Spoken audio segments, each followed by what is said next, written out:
Welcome back, where we are asking the big question on the verdict today. Does the Indian Muslim need special benefits? This is a fallout of the findings of the Rajinder Sachar report that's looking into the social and economic condition of the Indian Muslim. Let's very quickly have a look at some more figures. Total Muslim population in the country, 13.4%. In the judiciary, it's just 8%. In session, judges, 2.7%. Contribution to Indian economy, Muslim labor force is just 10%. Contribution to GDP is just 6%. Muslim IAS officers just 2.2%. IPS officers 3.3%. IFS officers 1.6%. Government staff 6.4%. Arif Mohammad Khan, as we give you these figures, isn't it a fact that if the Prime Minister today talks of special benefits or even reservations possibly, you will immediately say minority appeasement. That is perhaps the danger. What I am going to say, you have no right to put words in my mouth. Okay, you tell me. Mr. Rajdeep, the whole problem is that you find these figures dramatic, explosive, eye-opening. When you come to the conclusion, then that they can make a good show and they can make a good story. Otherwise, you go to even a small village and you ask anybody, even without Sachar, he knows these are facts. Sure. But for you, they are explosive. Okay. Why? Because then only your story becomes, good. No, you think there's a conspiracy here? Is there a conspiracy? It is not a conspiracy. I am only saying that the subject is too serious. Okay, tell me, has there been minority appeasement in this country or not? It is not. If minority appeasement means doing something good to the common Muslim, then certainly not. But if minority appeasement means taking special measures to make happy the clergy, those who speak the language of communalism, organizations like Personal Law Board, organizations like Muslim League. I mean, can't you see this? Okay. Muslim League, the party which was responsible for the partition of the country, this government has again put their representative on the government. And they are trying to put life into this dead horse again.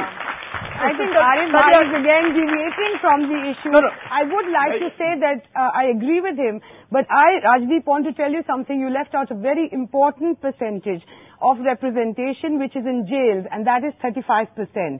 And if we do not take urgent remedial measures for the community, poverty, illiteracy and social deprivation the jails is where the Muslim community will be. So it's a vicious cycle. It's poverty, unemployment, illiteracy, criminality, all of which the Muslim then finds himself stereotyped by a large section of the rest of the country, Professor Rajan. That is the problem. The solution has to be something where both the Hindus and the Muslims together work at a common national problem. And the common national problem is that there are marginalized communities. But there is no need at all. For example, suppose we need 50,000 teachers in order to ensure that all the Muslim girls come to school. Now, we have a workforce requirement of 50,000 teachers.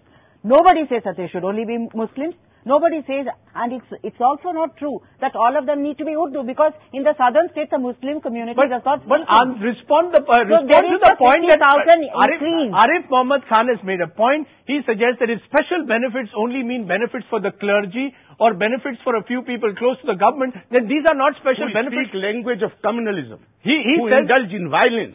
Are you saying the government will end up doing that? This is what I am trying to point out right from beginning. That this is the government, their intention is not to do something for the amelioration of those who are backward. Their only aim is to deceive the people. And this is the reason why they are inserting these ads. They are creating a divide in the society. Arif Mohammad Khan is making the point that the Congress essentially is using this to reach out to certain groups within the clergy. It's not really doing anything for the community as such. The findings are well known. It doesn't need such a report to tell us that Muslims today are a deprived community in India. No, it is absolutely baseless whether government is giving anything special to Personal Law Board, whether government is giving anything special to madrasas.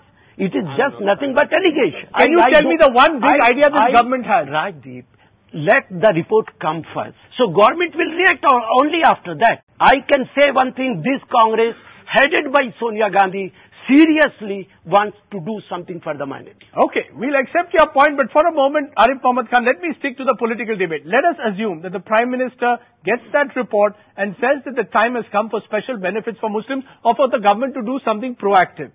I want to know, will leaders like yourself immediately say Muslims are being appeased, vote bank politics is being played? That is the problem. You're playing your politics and the people are getting caught in the middle of your politics. सच्चाई है sir, मान जाइए.